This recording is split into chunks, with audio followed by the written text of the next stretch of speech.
we're working on our February issue, and a lot of the clients, they simply do not have approved budgets, even right now. Days going by, you know, you had a budget, you knew what that budget was, you planned, broadcast, print, collateral material, billboards, etc. Right now, many of the clients are telling us, well, we don't know what we're going to do because we don't have a budget. And they're not planning on doing anything without the budget because they have no idea where to spend the money, how much they have. So that's a major challenge, and a lot of that I know has to do with the economy. It's not necessarily, in that case, the agency's fault. It's the economy and the fact that you've been watching the stock market and you know which direction it's going. So people are holding back. The other thing people want, there's no, and I'm being absolutely truthful, everyone wants to be in front of the magazine. Only a certain number of pages up front. In addition, advertisers, if you're doing a special section on something that is indigenous to their category, at one point in time, they wanted to be in there. They used to ask for special sections. Now, they ask for competitive separation. So you have a special section that relates to them, but they want competitive separation. Well, you can't give everybody 6 pages of competitive separation. It has to be some give and take. Maybe you can give them 3 pages, but you can't give them 6 pages of competitive set. It just doesn't work. And they're unrealistic in terms of asking for some of these things. They say, well, if we can't have it, we're not going to be, on the schedule.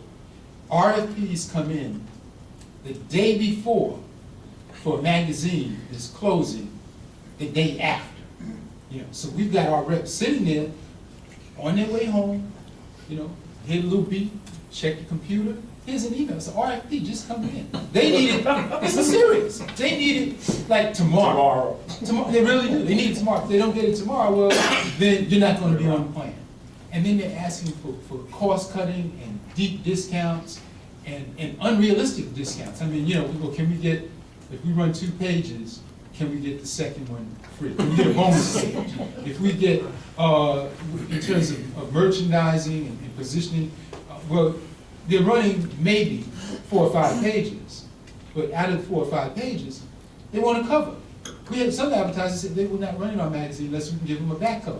Only 12 back covers during the year. So they're asking for some unrealistic things, I think. But of course, we can't sit back and say, okay, we're going to fulfill all the needs. We have to be aggressive and truly aggressive in going to the clients, going to the agencies, and I say really more so the clients, with a solid plan in terms of how your particular medium will help them increase their sales, increase their brand share, and grow in the category. That's what's really needed at the end of the day.